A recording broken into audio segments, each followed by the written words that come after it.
Microphone is live.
Amasun Panitir, Salvek Suamitin Panitir, Autuama, Keti Paheru.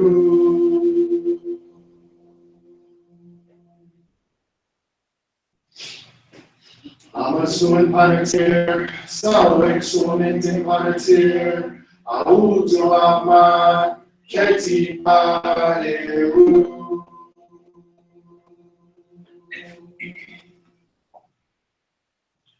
Amasun Panitir, Salvek Suamitin Panitir, Autuama, Keti Paheru.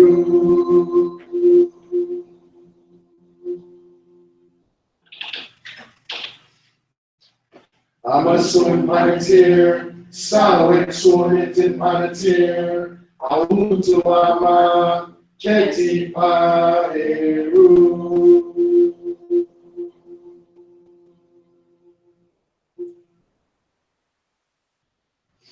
Auaman, Anjak aman, Auamin Ra, anjak aman ra.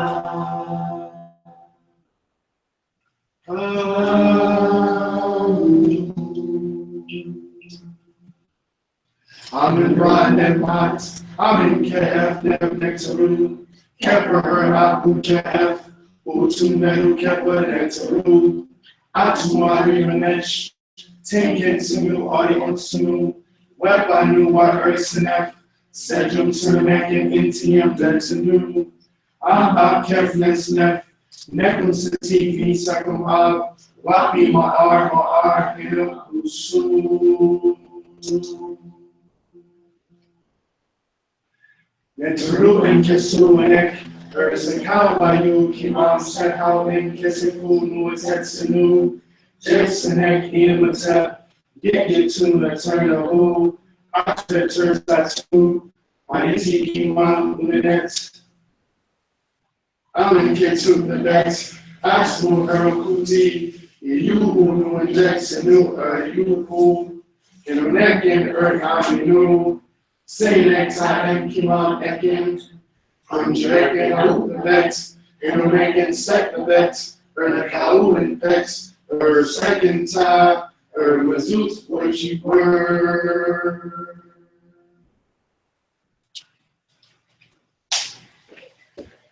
Kinkin, Nafabu Patu, I need that for moment two.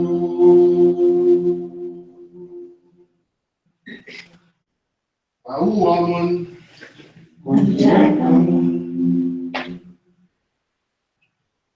woman, Ra,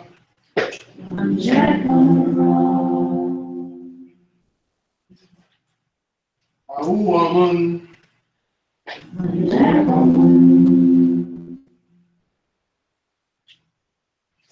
woman, Ra.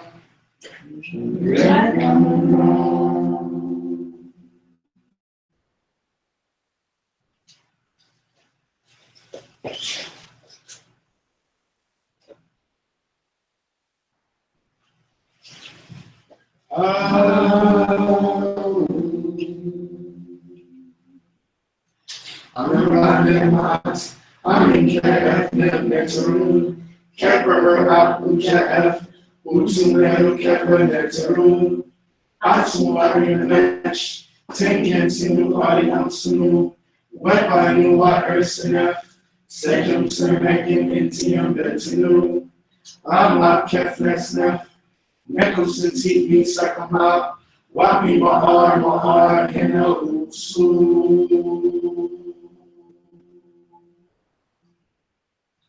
Yetru and Kesu and Ek, Ursikau Bayu, Kimam Sekau and Kesifu Muetesinu, Jason Ek Yin Mutet, Yetu Eternal, Aspector Satu, Ayenti Kimam Uninex. I'm in Getu the Bet, Asmo Verukuti, Yuhu Jacksonu, or Yuhu, Yonekin Aminu. Say next time, Kimam Ekin, Anjrekin out the Vex, and Onekin set the Vex, or Kau in Vex, or second time, or Matut when she were.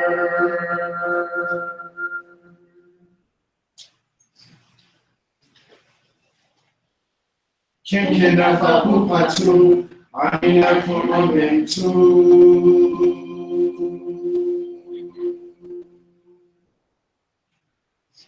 Woman, woman, Ra, woman,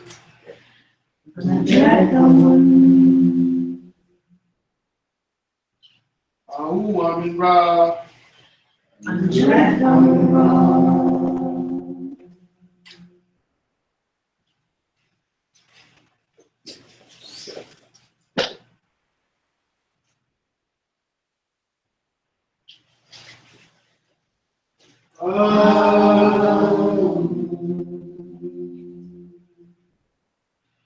I'm in Ride in my hut. I'm in KF Nectaru. Kepper Abu KF. Utumeru Kepper Nectaru. Atuari Mesh. Tinkin Sunu Audience Sunu. Webanu Wa Ursinef. Sejum Sunamekin Intium Betinu. Abba Kefnesnef. Nekum sentifi sakama, wapi ma'ar ina usu.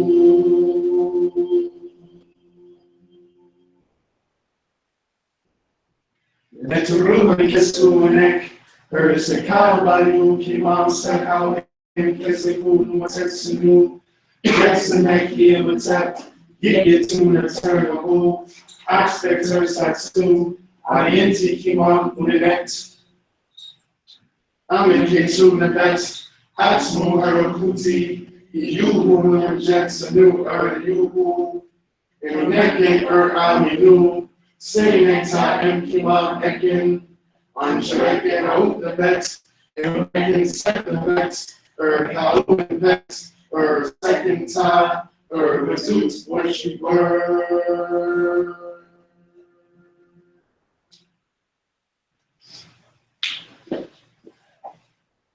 Kinkin nafabu patu, aina famomentu.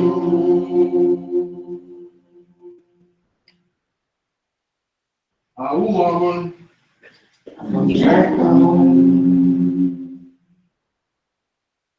Woman, bra.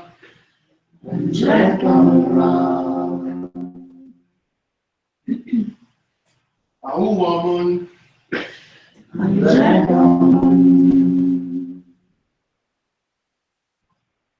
Woman, bra.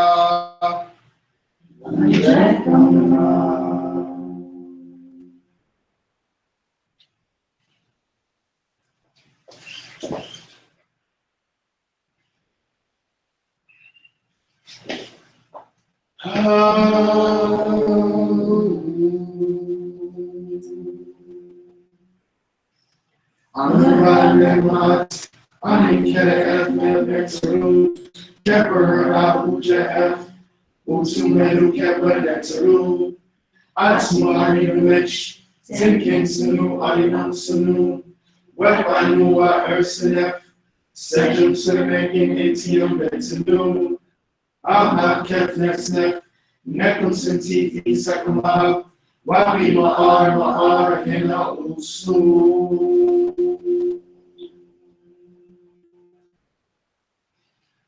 Neturu and Kesunek, Sekau Bayu Kimam Sekau and Kesufu Nutsetsunu, Jetsunek Iamatep, Yikitu Naturna U, Oxfector Satu, Ayenti Kimam Unet, Amiketu Nabet, Atmu Herakuti, Yuhu no Jetsanu Yuhu, Ilunekin Aminu. Senata and Kimam again on Jericho out the bets, Internetin set the bets, Kaulin pets, second ta, Madut, which were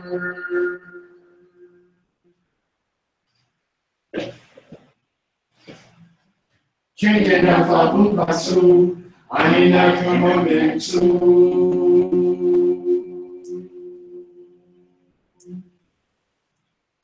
Woman. Woman,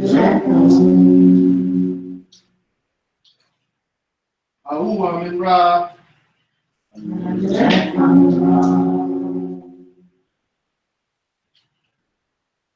Woman.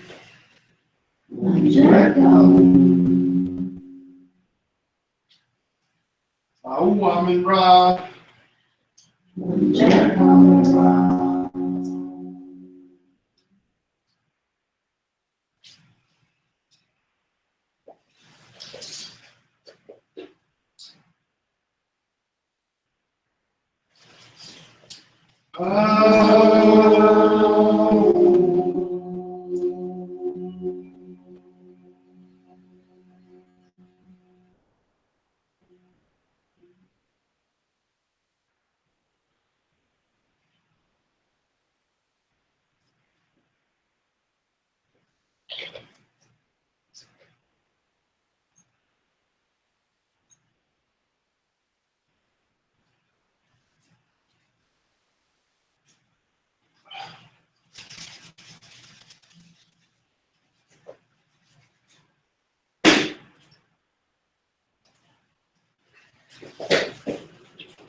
in the program today. So I'm going to give you the words to the Husky we're actually going to do.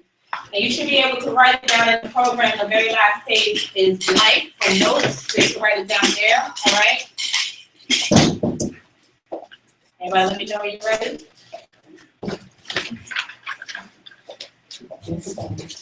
Today's Husky, we're gearing up, as y'all know, for the summer solstice. And the summer solstice represents the height and the apex and the climax of the solar power. And so as we're gearing up to honor this tremendous occasion where the solar power is at its most fiery, where our motivation, where our strength and our courage, and our ability to act on that which we know to be true is at our highest and our most strongest and our most potent.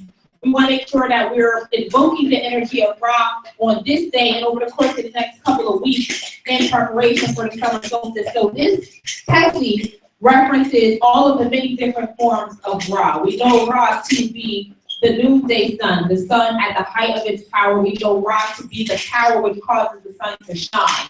Not just the physical body of the sun, but the force that powers the sun. He is the force of empowerment and the creator of all things. We also know Ra to come in the form of Kever, which is representation of transformation and of the morning sun at dawn.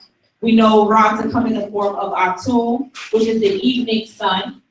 And we know Ra to come in the form of Amen, which is the force and the power that is unseen. All right, so this chant, the words are, and keep in mind that for now, spelling is not what I want y'all to get. I want y'all to write down what you're gonna know how to say it when it's time to say it, okay? So we'll worry about the spelling part later, but right now, write down Atum, Amin. Atum, Amin. Anegere. Hold on. Amen. Amen. Amen. Anesh, her, ek, neter, ra. Y'all got that? Then write again. Atum, Amin.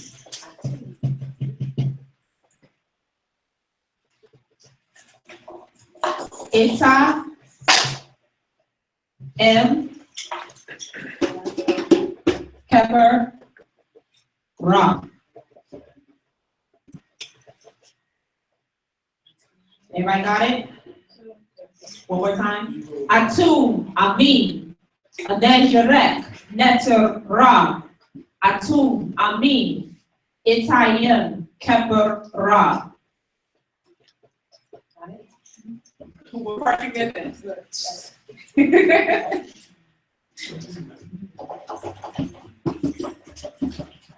got it?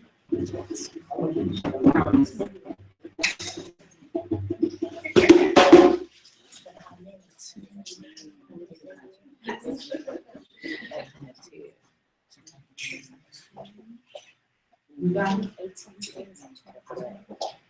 It's 2 lines, right? 4 lines. Well, Atum, Amin, Anejerek, Netzerah, Atum, Amin, Itayim, Kefarah. So we're like 4 lines, okay? Okay, it's 2 lines. Okay. It rhymes. It has a rhythm. It has a rhythm. Amen. It's That's right. It's I am kept alive. Y'all got it? All right, so can everybody please stand?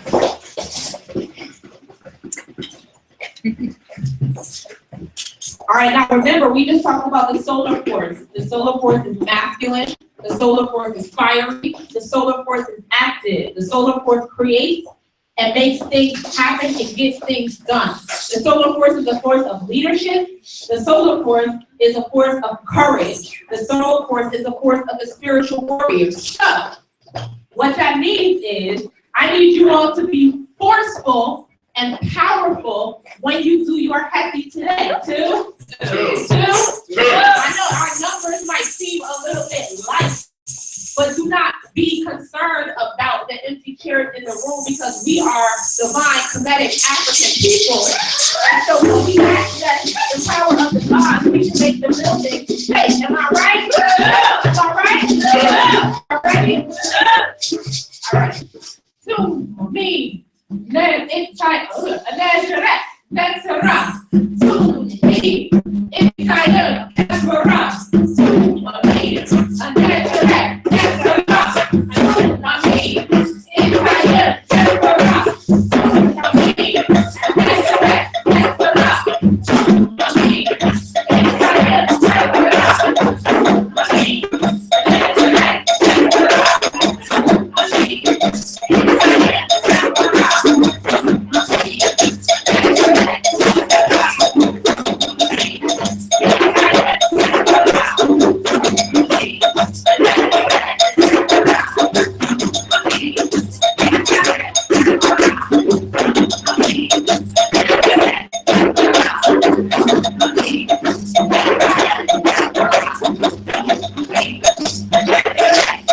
All right, well, so I guess that's the way for us to open the celebration of the summer solstice. Do I answer?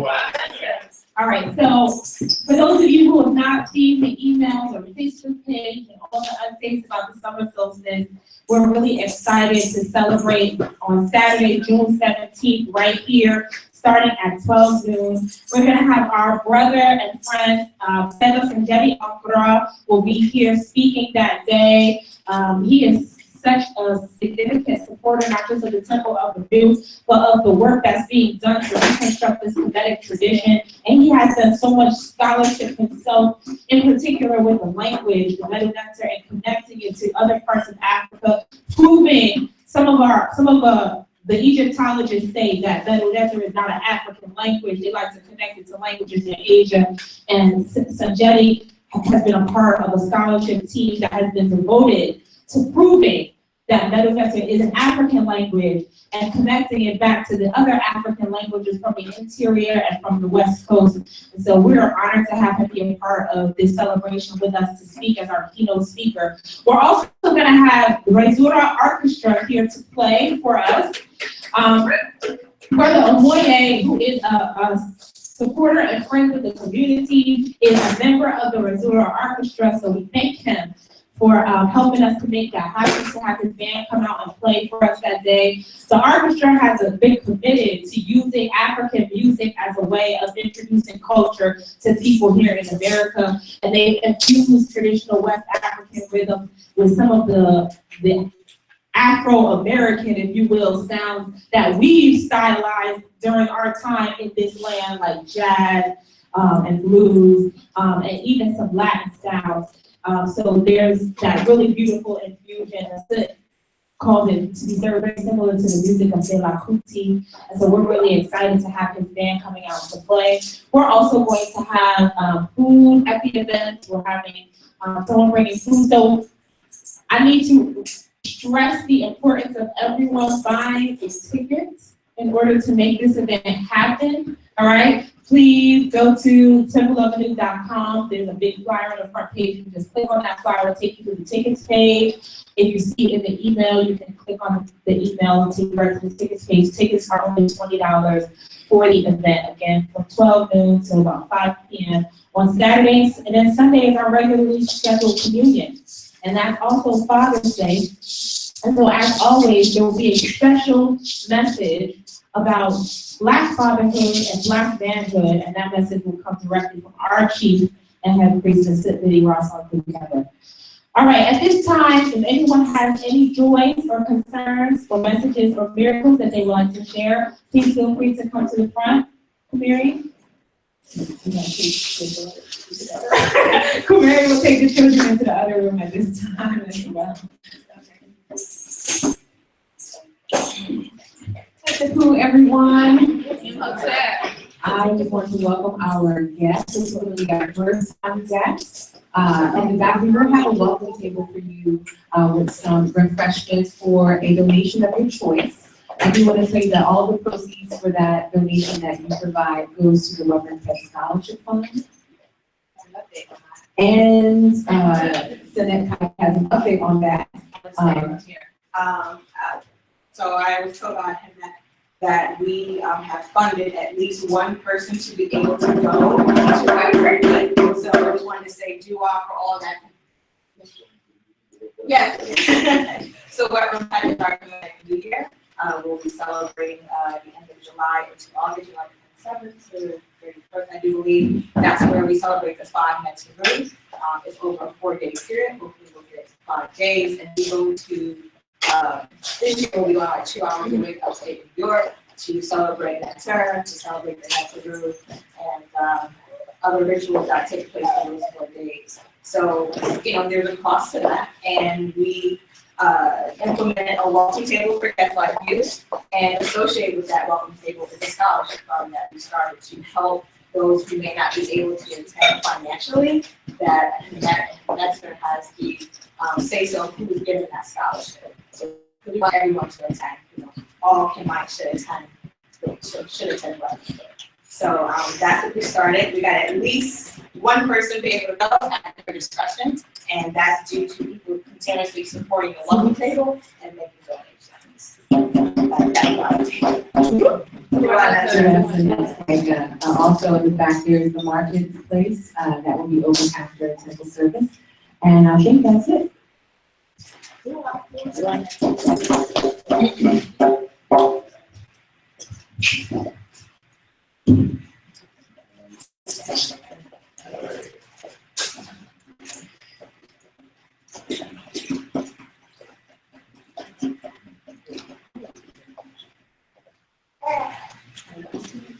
Okay, happy birthday, Boo. Oh, wait.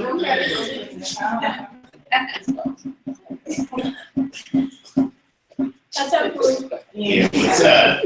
Happy birthday! Why you two never look so good? Yeah, that's right. All right, real quick, I guess this is a reflection on like just things that are going on in my life. Nothing bad, nothing stressful, surprisingly, although good. I don't know what he's saying back there, but I guess you'll remind me.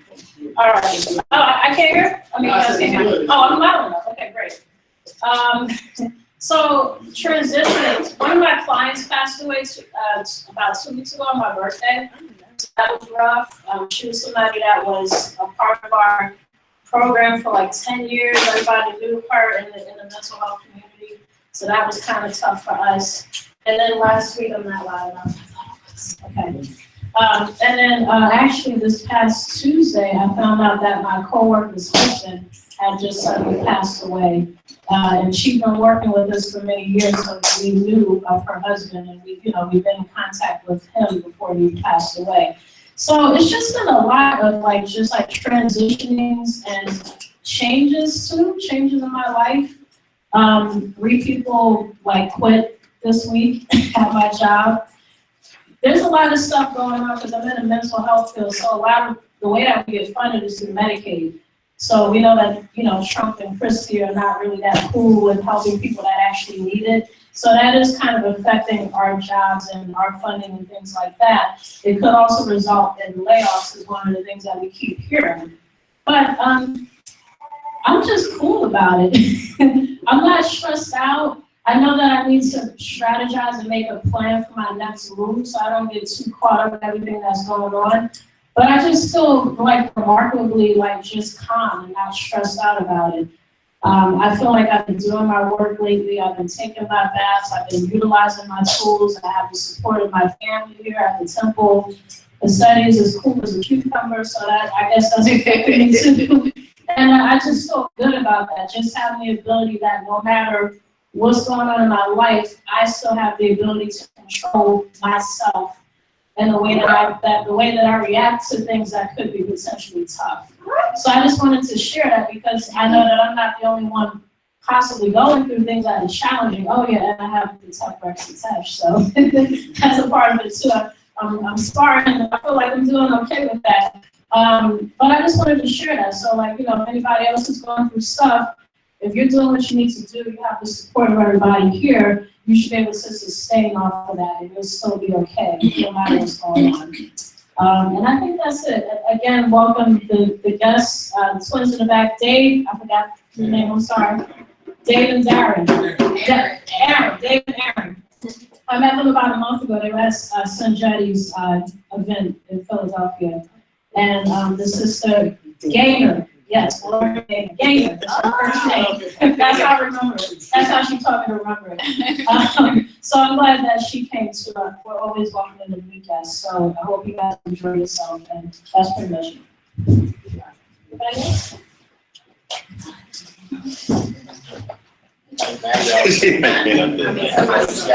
I'm like, just getting the mic.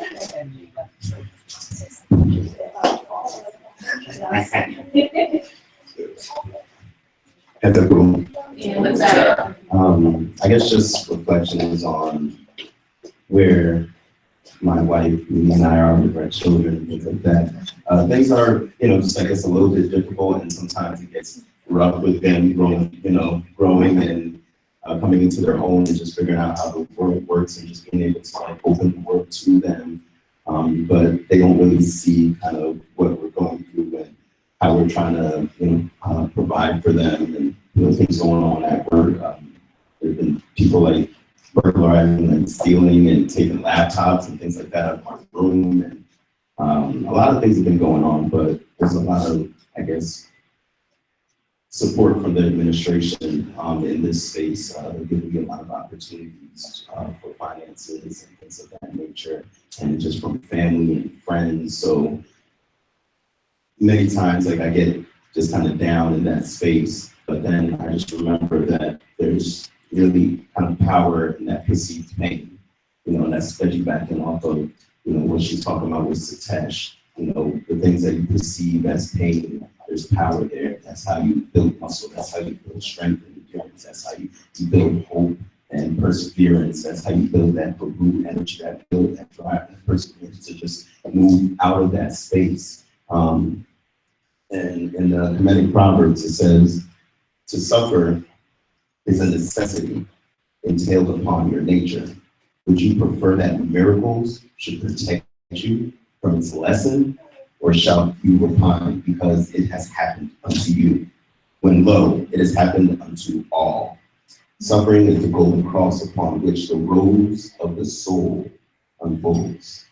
So I guess just in that space, just understand that that's where the mentor is giving you the messages and the miracles so that you can shift, change, and transform your life.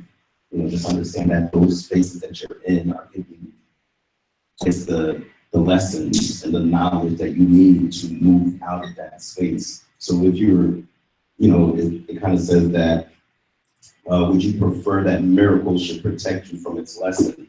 All those people that are, I guess, privileged or kind of in a space where they don't get to see those things, they don't learn, they don't get how to get out of certain situations until it's too late. So take that as a lesson, take that as a blessing that you're receiving messages and miracles from the universe, because that makes you stronger. How much are you selling the laptop for? See you outside.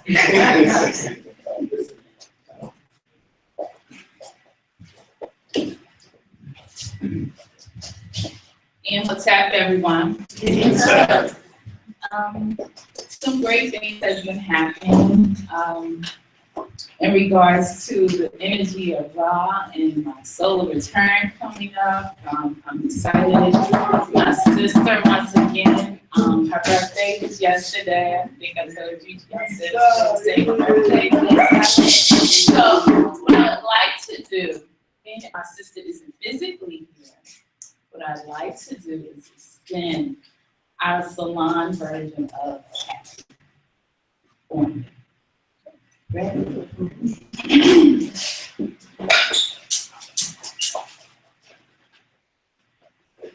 Happy birthdays to you. Happy birthdays to you. Happy birthday.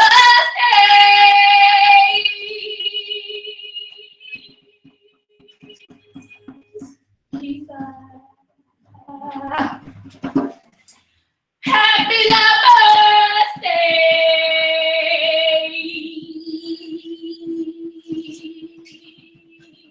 Happy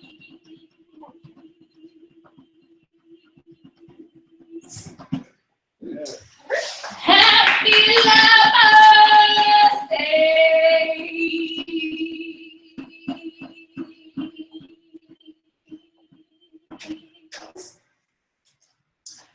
Happy birthday to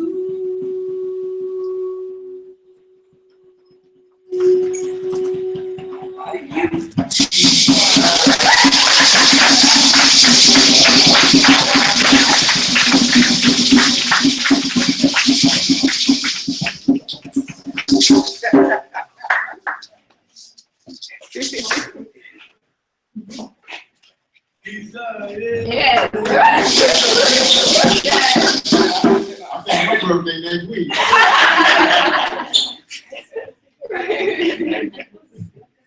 Dua.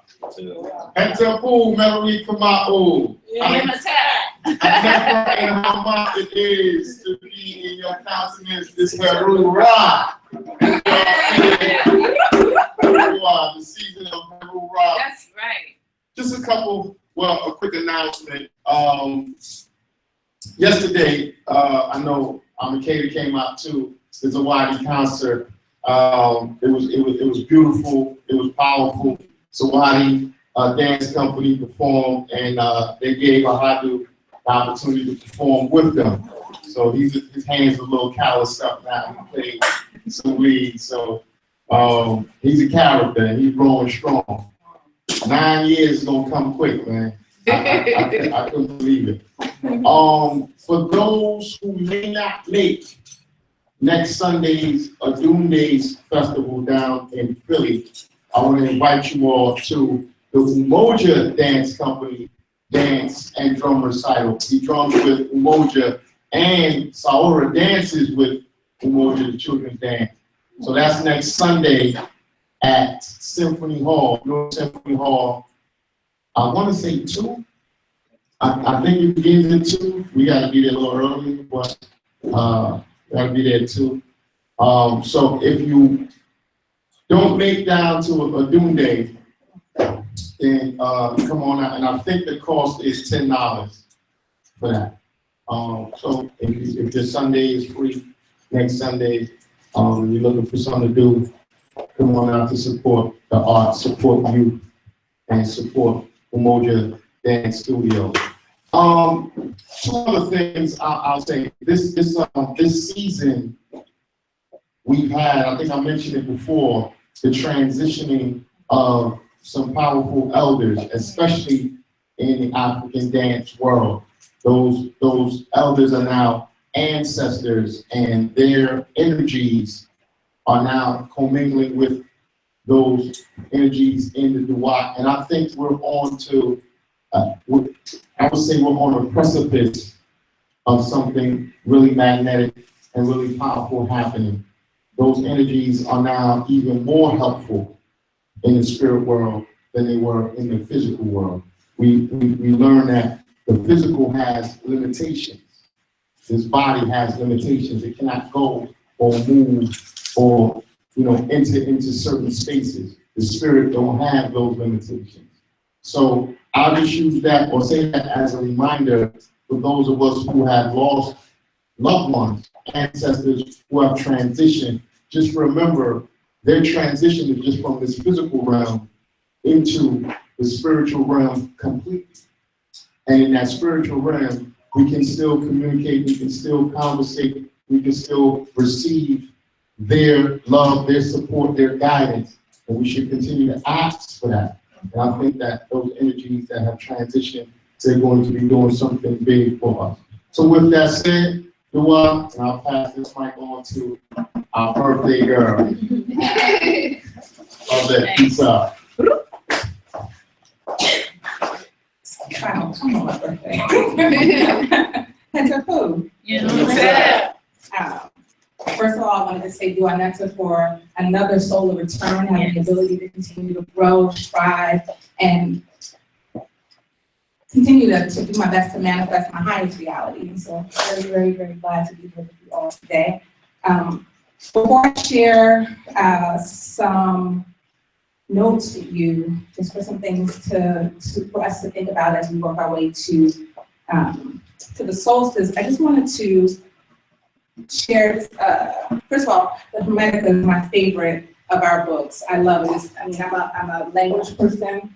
I love words, and the language is beautiful here, but also very powerful. And so just wanted to share a little bit with you, some page 100 and then page 101, just regarding some of the things I share and why it is I share them. I feel like every week or every time I'm up here, it's about pushing us to resolve unresolved issues every time and pushing us to push ourselves. And that's because that's largely what we need to do to continue to evolve.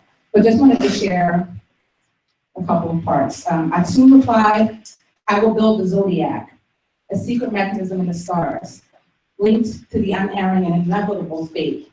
The lives of men, from birth to final destruction, shall be controlled by the hidden workings of this mechanism. Now on page 101, it goes on to say, few can escape their fate or guard against the terrible influence of the zodiac. For the stars are instruments of destiny, which bring all things to pass in the world of men.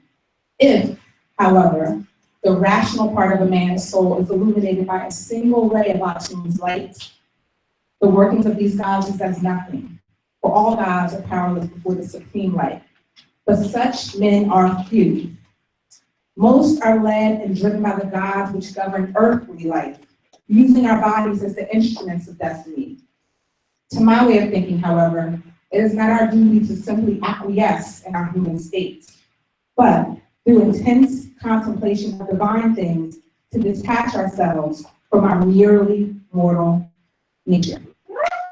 Nice. And I share that because the guidance, while sometimes I feel like I'm pushing you to do some of the same things, to consider some of the same things, it is this contemplation that leads us to the resolution that we need to move forward and continue to evolve. And I just want to remind us that until we actually resolve these things, we are going to continue to get the message that we need to work on them and resolve them. So I want to share a few things with us today. One, today, I'm not sure what you have planned for today, but if you can, today is a great day to use the remainder of the day to really relax, take it easy, to be in contemplation. There are a couple of planets and aspects today that don't provide for the most productive atmosphere. And so the Sun and Neptune are square, and this can bring confusion. The Sun represents like our own self-expression. It represents the ego part of ourselves that we are aware, the part of ourselves that we express to the world. And when Neptune squares the Sun, it can bring to the surface self-doubt. It can bring to the surface lack of confidence. It can bring to the surface any limitations resulting from our own lack of self-discipline, or our own tendencies for escapism, whether that's through food or other substances or other activities. And so because of that, it may lead to energy being a little bit lower today, or just a lack of clarity of vision today that you may normally have, a lack of discernment. So it's better to be low activity, relaxed for the rest of the day if you can. In addition, Mars is moving into Cancer today. And so Mars is typically like that aggressive type of energy. We know it's that fire energy in its most productive state. I would say it's assertive, not aggressive. But in Cancer, the Mars fire is submerged a bit into that water. And so you know how like when you're underwater and you're trying to move or run underwater, you're facing that resistance of the water? That's essentially what this is, because Mars' aggressive nature wants you to move forward, wants you to run forward, wants you to push your way forward. But the water is there, which really represents our emotions, our emotional state, things that we need to deal with. That's providing resistance. And so instead of being assertive and offensive, it has us feeling more on the defensive.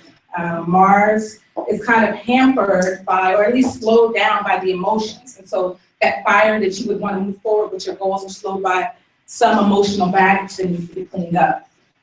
And so your path might feel much less straightforward right now. You might feel somehow slowed down a bit. And this struggle or this dynamic has the potential to be around for the next 6 weeks off and on. And so I want you to be mindful of mood swings. I want you to be mindful of like vacillating and being wishy-washy with goals that you set. And so actually acting with discernment on the front end as opposed to starting a path and having to stop and switch and backtrack and starting a new path and having to stop and switch and backtrack. You actually want to put a little bit more forethought into your planning, forethought into some of the goals that you set.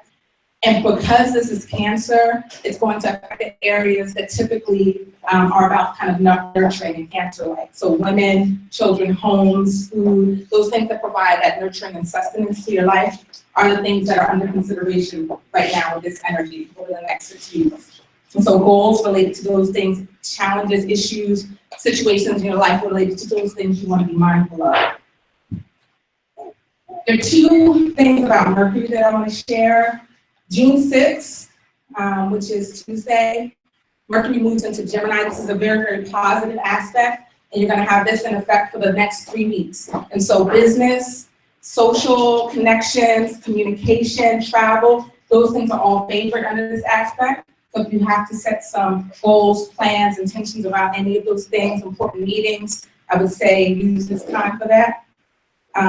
There's one particular day I want you to be careful about, though. On June 13th, Mercury is acting in true Gemini nature. It is sort of going both ways in that it is trine Jupiter, which is a favorable aspect, but it is also square Neptune, which is a challenging aspect. And so on this day, people might be speaking outside of both sides of their mouth. So news that may sound either beneficial or news that may sound like upsetting, I would take it all with a grain of salt on this day. Try to be a little bit more open-minded and say, and I wouldn't take either thing that seriously. Give yourself some time to process it on the 13th. 2 more days that week that I want to talk about are the Thursday and Friday, the 15th and the 16th. On Thursday the 15th, the Sun is in opposition to Saturn. Now this is the only time this year that these 2 planets will oppose each other. And so there's the potential for ish to get really real on this day. Saturn is about authority and responsibility. So this is time to deal with your responsibilities, take responsibility for something that you need to learn a lesson, demonstrate that you've learned that lesson, learn to deal with authority figures. Some of us are resistant to that. So this is a particular day that you want to be mindful of that. And then on the 16th, which is a Friday, Neptune turns retrograde. This will last for 5 months. Now, Neptune is most associated with the sign of Pisces. It's like the dreamer sign. I'm sorry, what's the date? The Friday, June 16th. Neptune turns retrograde that day. And so, like I said, Neptune is associated with like sometimes escapism, sometimes dreaminess. And honestly, what happens during this time, during this 5-month period, is really very dependent upon a state of your unconscious. And so if you've been doing a lot of the work, resolving issues, not trying to kind of hide in your shadow side, not trying to sort of escape the reality of whatever your situations are, then you should be okay. And so this can go either one of 2 ways. Either this will be like a fertile, very fertile time, very fertile ground for you to sow some seeds of creativity, for you to prepare to harvest for late fall, some of the things that you want to manifest. Or, quite honestly, if you haven't been dealing with some of your issues, I can tell you that you are going to have a little bit of difficult time because you're gonna have to begin confronting your own personal demons. And so if you have been moving towards resolution, you should be okay. If not, this time can be quite unpleasant. And so like using that time on the 15th, when Saturn is in opposition to the sun, to actually really meditate on some things that the core reason or root causes behind some things that aren't going the way that you want in your life, and beginning to actually take ownership and responsibility for your part in things, that should begin to help ease that. But if not, then tell me that 5 months is going to be a little bit challenging. And this last thing I'll share is about the full moon that's coming in this week.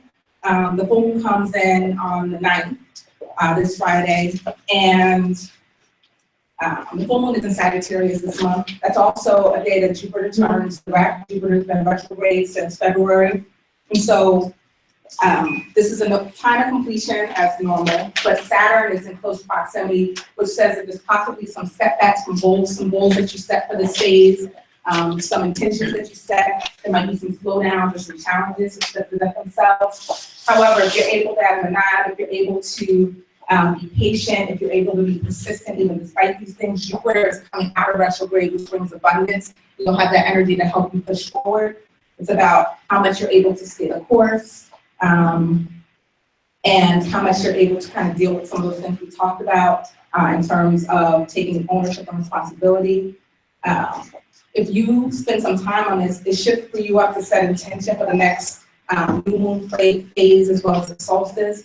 And so I would suggest using the 9th, using the 15th, using the 16th, using this time to begin to free up some energy, so that way when it's time to harness the energy of the solstice, you're ready to do that. So do you understand?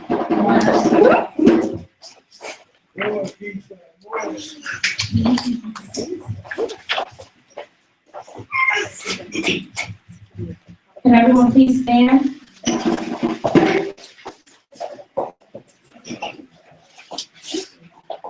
Can everyone please put their cell phones on vibrate or mute, please?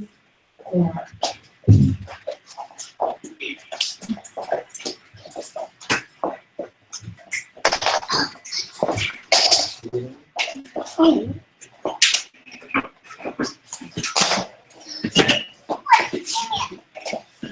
Everybody's thinking energy to the Met, and Baramat, Human.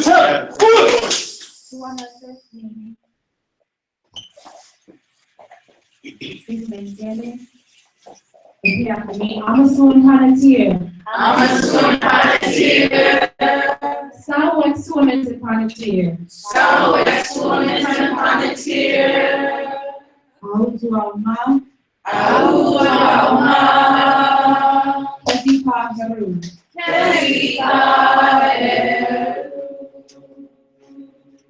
The translation is, Give yourself to God daily. Keep yourself to God daily. And may tomorrow be yesterday.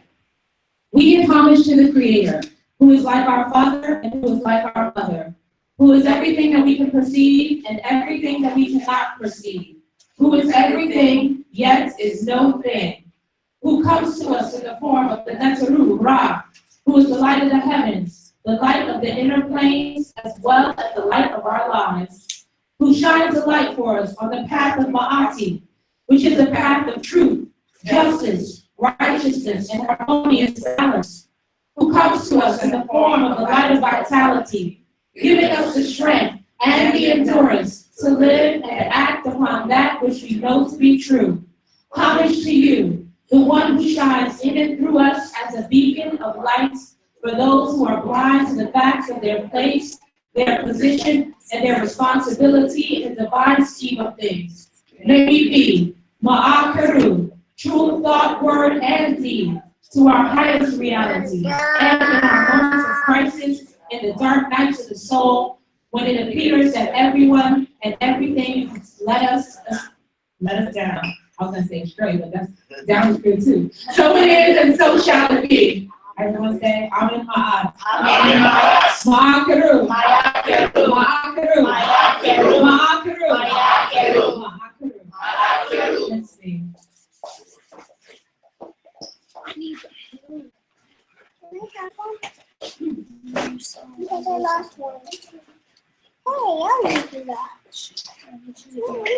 So I've been having some really interesting experiences at my job recently that have all reflected around race. And I would love to have the opportunity to talk to you all about that and process these experiences with you. So the first experience came, as you guys know, I moved into a new job at the start of this year. And for the first couple of weeks while I was in this position, the woman who I was replacing, she was still around as a mentor and a guide, just kind of, letting me get some information from her, learn from her, and make sure I got my footing in the new position before she fully entered into her retirement. So as she was still around, I got a call from a sales rep in Atlanta. And our sales rep in Atlanta is a brother. He's a Black guy. We met at the sales meeting in New Orleans. We was like, Black people, because in the publishing industry is a very, very white industry. We'll just keep that 100. So you walk into the room full of sales room and you see this sea of whiteness, and then you see the other Black person on the other side of the room. You're like, hey, my friends, right? So he calls me on the phone. He's like, yo, I'm so glad I'm getting a chance to work closely with you this year. I got this deal at Morehouse College I'm working on. They really like our book, but they don't want to use the readings in the book. They really want to swap out the readings for writings of African American writers. They want to make sure that the essays and the fiction art, the poems, the nonfiction essays, all that kind of stuff, that it speaks to their student body. And we know Morehouse College is a historically Black college university, so they of course have the incentive to want writings from African American writers. So I started talking to the elderly woman, and I'm telling her about this deal. So I'm a little excited about it. It's my first really intense project. It's gonna take a lot of work. It's gonna take a lot of effort and a lot of time. And she's like, we worked with Morehouse years ago, and they told us that they were gonna buy X number of books, and they never bought those books. And we ended up having to take a loss on that deal. And I'll be honest with you, every time we work with Black schools, we have to take a loss on the deal. So I'm not telling you not to do it, but just keep in mind that you might have to take a loss on this deal. So keep that in mind if you decide that you want to go forward. So I'm like, dang, I don't know what to do with that. So I heard her, I'm like, oh, thank you, and I'm thinking about all the times that I've had deals with white schools and we took losses on those deals, because there's been plenty of those too, but we still do deals with white colleges all the time. And then I thought, what kind of Black person would I be if I say no to this deal? The first thing I do when I get into a position of power is I say no to working with Morehouse College. I can't do that. I gotta take it just on GP, right? So that was the first experience. A few weeks after that, I got a call from one of our regional managers. And he was like, we're working with this college, this particular course at this school enrolls almost 20,000 students a year. It's one of the largest adoptions that's available in the country. And we've been fighting for this adoption for a long time. And they finally told us that one of the reasons why we don't have a shot at winning it is because they've never met a person of color that represents our company ever. And so can you please come down here and meet them so that they know we have people of color who work at this company? I was like, dang. I mean, but I get a free trip out of the deal, so I'll go. I'll be the token. We know that I'm the token you're using me. And I get there, and he's like, well, if they ask you why did we send for you to travel all the way down here, what are you gonna say? And I'm looking at him, I'm like, they're not gonna ask me why you sent for me because they know why I'm here. Like, they are very, very clear. And I'm in a room full of other publishers, so we're competing against like 4 other publishers. Each one of the publishing groups has their own token Black person. So I'm like, so they know why we're here. They think we all very clear about what this is about. The last experience was somebody who I used to work very closely with. He recently left my team and joined our sales force, and he's out in Baltimore. Baltimore is a very African American heavy city. And he went to a college in what would be considered the inner city, right? He went to the hood campus. And when he walked into the office to speak to one of the administrators was like, "You're from a publishing house?" And he's like, "Yeah, I represent this company." And he was like, "We haven't seen a representative from a publishing house in 5 years."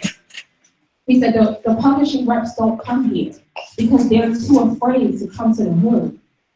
He said, "So we don't know what's going on. We don't know what's up with your new books. We don't know what's up with the new digital offerings. We have no idea about the changes that are being made in your industry because no one is speaking to us. No one is coming here to speak to us." And he said, "Just because you had the bravery to come here, whatever book you tell us that we need to adopt that's going to be the best book for our course, that's the book we're going to use next year." And for the record, that dude is a white dude. He's just not scared of him. So, all of that to say, these have just been very interesting experiences. And like I said, I've known this whole time, I've been working in publishing for 13 years. And in particular, I've been working in academic publishing for 10 years. And so it's really essential for the first time for me to make this realization about how underrepresented people of color are in this industry, which is really important in academic publishing because we are creating textbooks that are being used in high schools and colleges and universities all across the country and in Canada.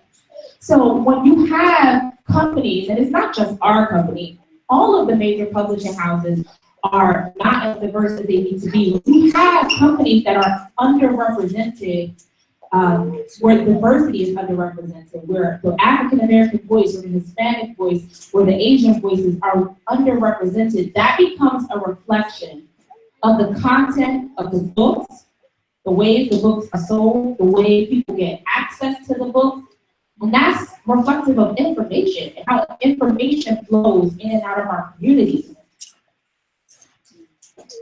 I'll also state for the record that our CEO has noted that there is a lack of diversity in our company, and he has not only taken on the charge of speaking to other publishing houses about increasing diversity across the industry, but he has also required us to take efforts to do more recruiting from young people of color who maybe don't even, because when I was in college, I didn't even know publishing was an industry that was an option for me. It wasn't until like right around the, I was graduating and I was like, I probably could be an editor if I wanted to. Like, no one had ever said that to me. And so there's probably dozens, if not hundreds, of little black girls and little black boys just like me who just don't even know that that's an option. And so I am happy to say that he has put down the charge that we must do more in recruiting in this area. But why I share all this is to say that I was thinking about these different experiences and I was thinking about the conscious community and how so many so-called conscious people will use this as a reason to say, that's why we shouldn't be a part of this system. That's why we need to, that's why America is not for us. We need to walk away from the white man system. But the problem with that is that we haven't properly invested in the creation of our own system. And so we can walk away from the white man system, but we'll still be totally reliant on his system. And not only will we continue to be reliant on his system, but then we also will continue to be underrepresented. We'll have no voice, we'll have no say-so, and we'll have no power. So we only have two options. We either need to invest fully and make sure that these systems speak to us and speak for us, or we need to divest fully and pull away from them and begin the work of creating our own. Divesting takes its own sense of investment, though. It takes its own work. It's not a situation where you just say, I'm out, and then magically it all comes together and it works for you. That's not what that means.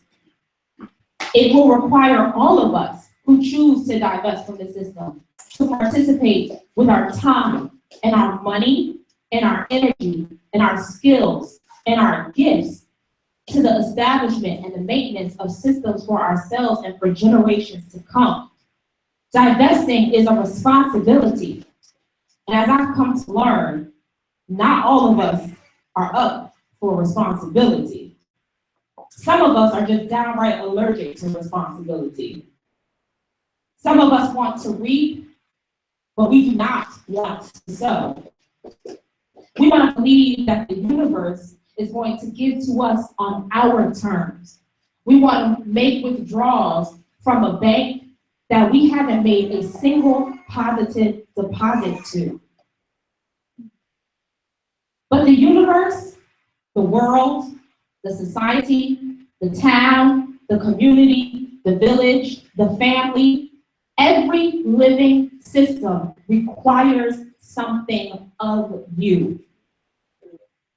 Every relationship you have with every person, every animal, every energy field, every aura, every spirit, every soul requires something of you.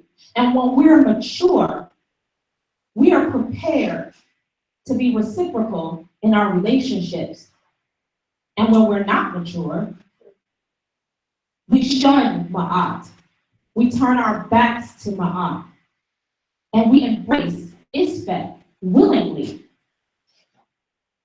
Masit would say that that's when we're being agents of Isfet. Our ancestor Kunanu taught us in the Husi on page 35 that we should act for one who acts for you. That doesn't only mean that if someone gives you $5, that you owe them $5, although that is definitely an appropriate way to interpret that phrase, but it doesn't just mean that. More importantly, it means that you should meet an open hand with an open hand. It means that you should meet an open heart with an open heart. It means that you are required to give what you have, and that you are allowed to receive what you need in return. I say that this requires maturity. Reciprocity requires maturity. Because it's the nature of babies to take without giving anything in return. I watch Nene and Sonny Cat with their babies. They playing with the babies, they holding the babies, they carting the babies around all day, every day. And all those babies is giving them the dirty diapers. Those babies can't get no job, pay no rent. They're not buying none of their clothes. They can't cook a meal, say thank you, Mom. They're not even big enough yet to scribble on some Mother's Day cards yet for me. And that's okay, because they're babies. That's the natural order of things for them to take and to be taken care of. But any one of us who had halfway decent parents when we were growing up, we one day got to the place in our development where we said, one day I'm gonna buy my mama a house. One day I'm gonna take care of my parents the way that my parents took care of me.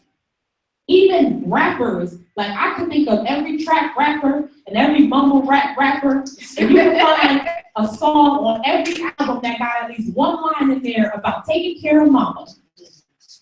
That's what happens in our natural process of growing up. From childhood to adulthood, we begin to dream of having the opportunity to be good to those who have been good to us. So now, what does it say for you if you lack that? What does it say about where you are in your process of growth if you do not have the capacity to be reciprocal in your relationships? If you don't have the desire to be good to those who have been good to you?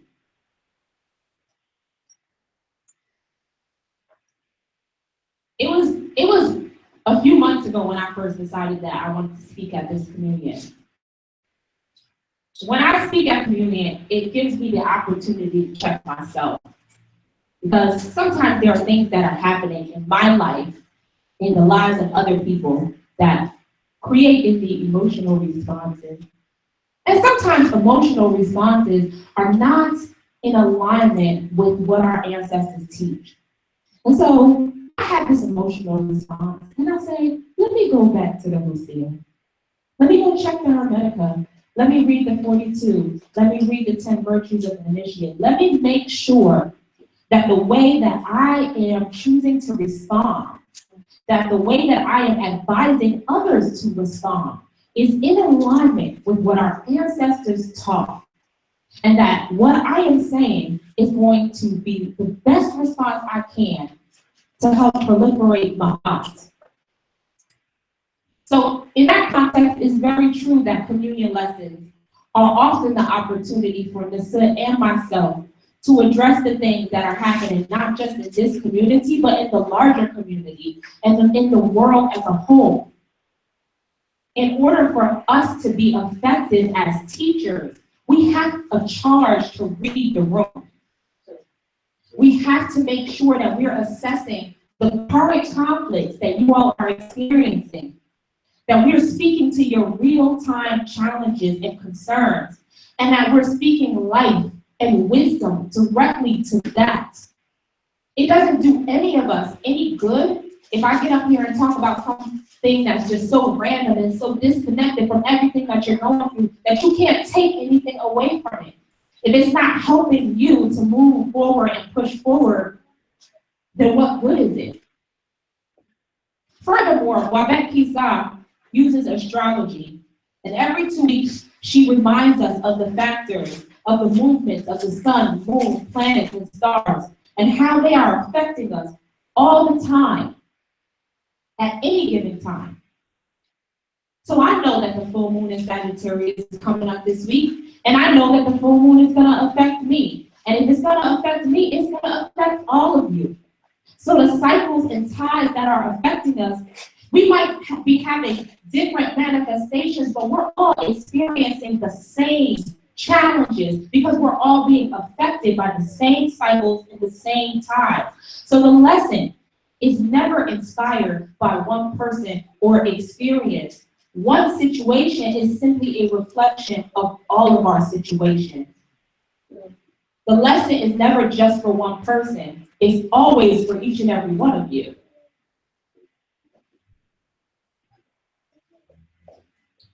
At the time that I decided to speak today, I was very driven by anger. I was really upset about some things that were happening. And more significantly, I was upset about my powerlessness as they were occurring. My inability to do what I wanted to do to resolve the situation. But it's been a long time since then. And over the course of that time, I've had the opportunity to reflect and to assess. And I realized that the anger was a mask and the real emotion is pain. My feelings were hurt. My feelings are hurt.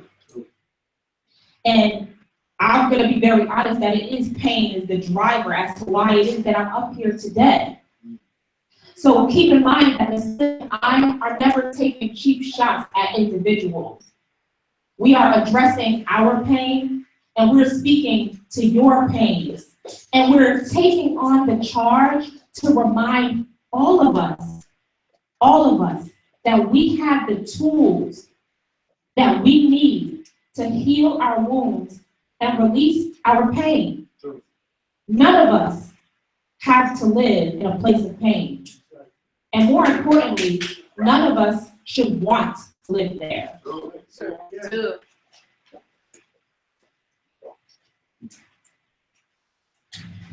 I was watching X-Men Apocalypse a couple weeks ago. Anybody seen that movie? Y'all seen that movie? It's a good movie, right? If you haven't seen it, you should see it. It's a very good movie. I'm a fan of X-Men anyway. I've been watching X-Men cartoons since I was young. And I've seen, like, my father was a collector of comic books, so I used to read some of his X-Men comic books. I've seen, like, almost all of the X-Men movies. My favorite X-Men is Rogue. We'll talk about that later. But this lesson is about Magneto. We're going to focus. I was seriously struck in that movie by Magneto and his pain. Magneto was a villain. And this could be a consequence from me being young, but I remember Magneto just being a villain. Like, we've always known his backstory. He was a survivor of the Holocaust, and so it was his experiences in the Holocaust that drove him to have a distrust for mankind. We all know that. That's always been who he is. But somehow, when I was young, I remember like, Magneto just a bad, he's just Magneto, he's bad. Like, he's bad, and the X-Men are good. It was just always black and white. But in this particular movie, and like I said, maybe it's because I'm older, or maybe it's because of the new anti-hero craze, where, I don't know if you all have noticed this, in TV and movies, they've been taking more of an approach to championing the anti-hero. So we find ourselves cheering for people like Frank Underwood. Like, Frank Underwood is a bad person, guys. Like, can we just all agree on that? Like, he is a bad guy. Like, we're cheering for Cersei Lannister. Cersei is a bad person! From Game of Thrones. You don't watch it. Cersei is a bad guy. Cersei is a villain, guys. We're cheering for Ghost from Power. We all like, yeah, Ghost didn't go to jail. That's right. Like, he's a drug dealer, people. Like, we're not supposed to be cheering for Ghost. But that's what this anti-hero thing has got us doing. It's got us cheering for bad guys to get away with their villainy. So now I'm watching Magneto, and I see them starting to depict him in a less evil light. He told me about to do evil things, but it's because his wife was killed and his daughter was killed, so maybe he's not that bad. Like, oh yeah, I guess it's not that bad. See, that's what pain does to us. It colors our ability to see, so that we think that the wrong choices that we're making are okay, because we think at least our reasons are all right.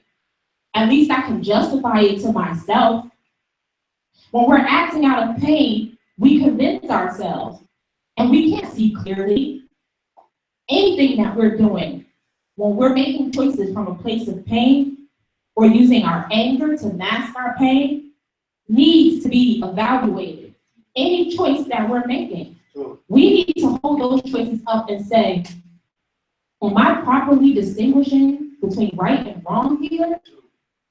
Do I have the capacity to discern between what's real and what's unreal?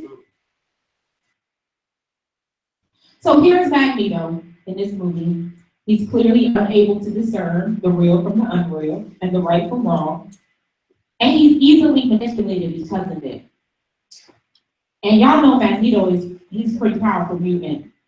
His powers get amplified by the presence of the apocalypse being. And so not only is his power so great, but his pain is so great.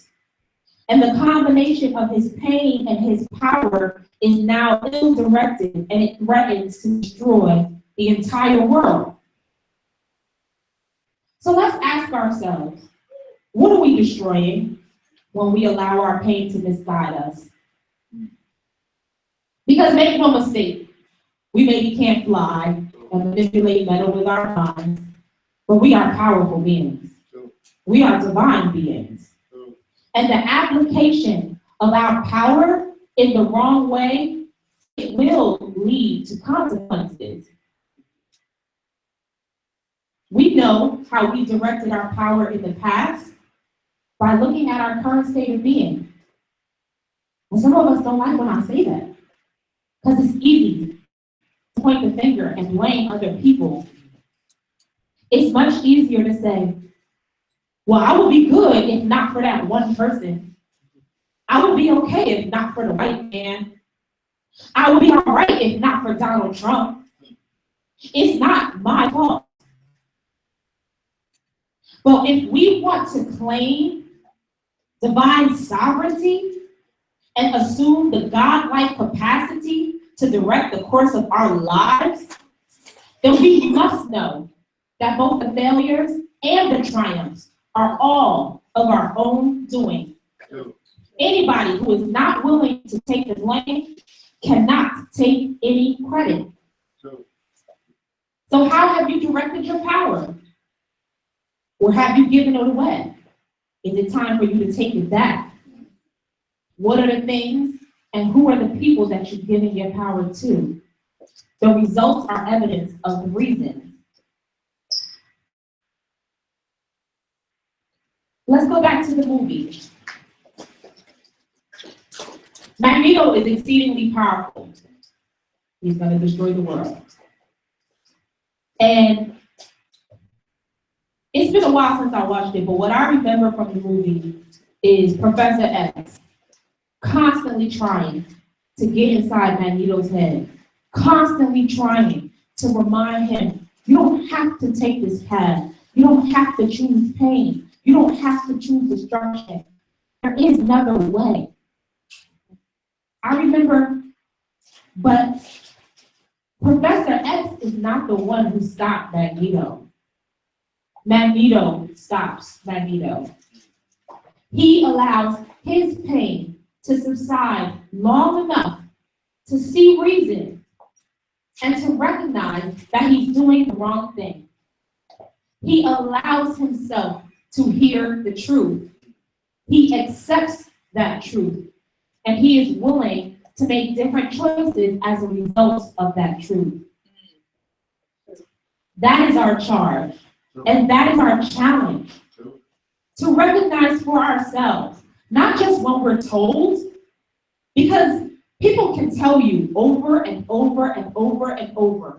One person can tell you 100 times, or 100 people can tell you, but it's not until you're ready to hear it that it's gonna make a difference. Even in your pain, you must be ready, willing, and able to receive truth, to yield truth, and to act with wisdom. You must be able, ready, and willing to transcend that place of pain.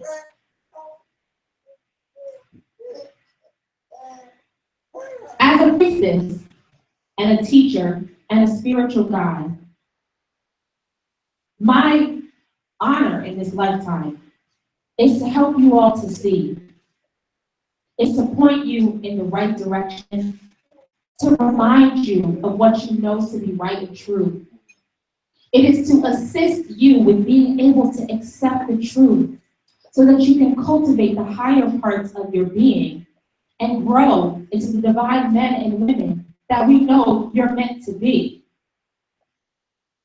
But for the record, what we not gonna do is make me out to be your scapegoat. I'm not taking the blame for when things in your life get a little too real, and when the light that's shining on your issues gets a little bit too bright, and you decide that you've made a mistake, and you prefer to live in your illusions. I'm not the cause of your pain, and I'm also not the source of your healing. I am a mirror, and if you don't like what you see, you need to change the reflection.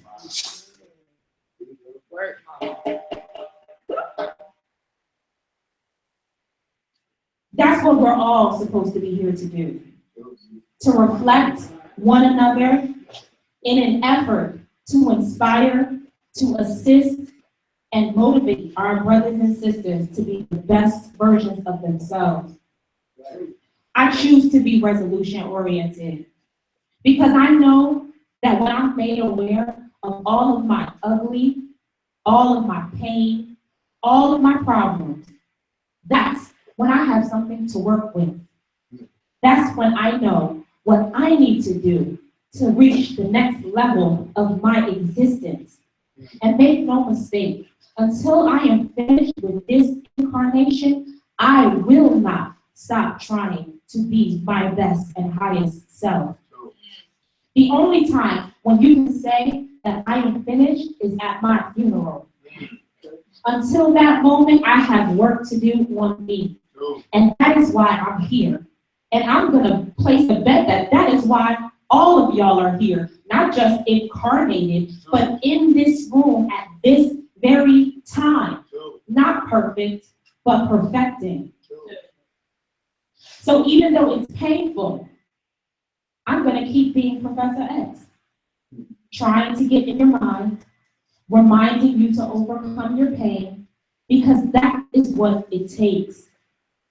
Because if we're not wishing for, and hoping for, and fighting for the best for and from one another, then what the heck are we doing? We deserve the best from ourselves. And I don't want nobody in my space who is willing to let me be mediocre, because you hope that if you leave me alone, that I'm going to leave you alone. If you are here in the temple of the new, an Afro-Kemetic spiritual community that is focused on the improvements of the condition of Black people around the world and the empowerment of Africans in America, then you are asking not to be left alone. You have literally asked, do not leave me alone. You are asking for community. You're asking for people who are going to hold you accountable to the ideals that you've chosen to hold true. I'm not going to leave you to your own devices. Our own devices have steered us wrong. Our own devices will take us from one place of pain to the next place of pain and have us misdirecting our power, creating a version of our lives that perpetuates sadness, darkness, destruction. I don't want to be left to my own devices. I'm not leaving none of you to yours. We have all committed to the devices of this legacy. We have all committed to the ways and means of Ma'at, to healing, harmony, and divinity. So yeah, I got issues, and you got them too. But give them all to me, and I'll give mine to you. Bask in the glory of all our problems, because we've got the kind of love it takes to solve them.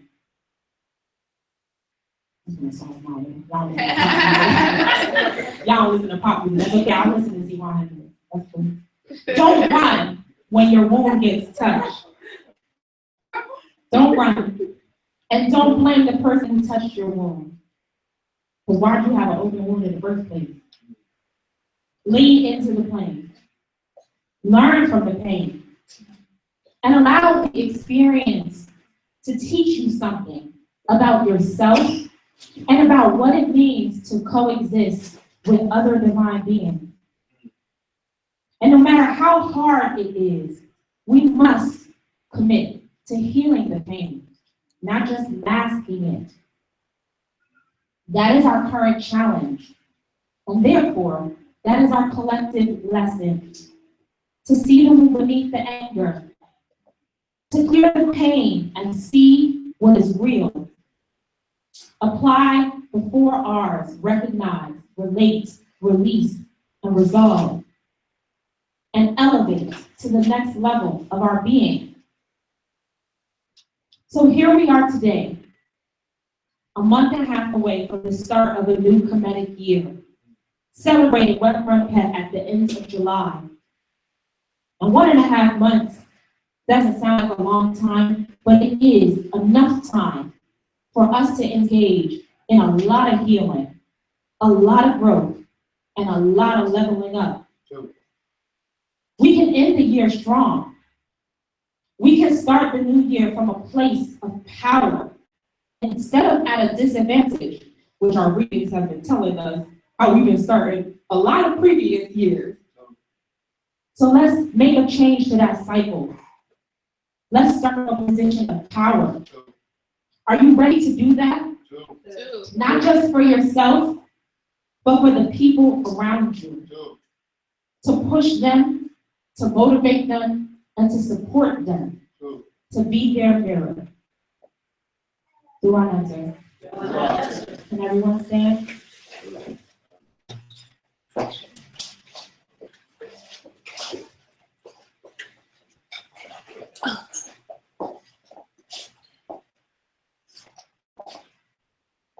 Can everyone say Shemi Matat? Shemi Matat. Brothers cross right over left, sisters cross left over right. Dear new Uncle Jastanev. Dear new Uncle Jastanev. Bring energy around the room. Bring it into your body. Move down towards the ground and Count of three, start with your right foot. 1, 2, 3.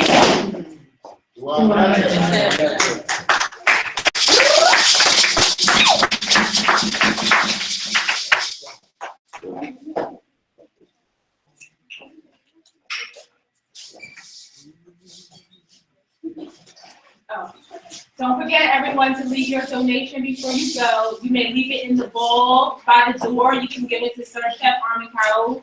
We'll also ask you to partake in the welcome table and to leave a separate donation for the welcome table as well. You want that, sir?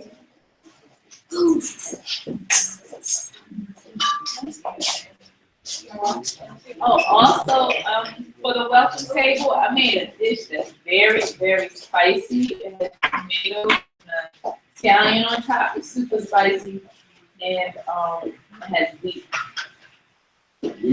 Wheat and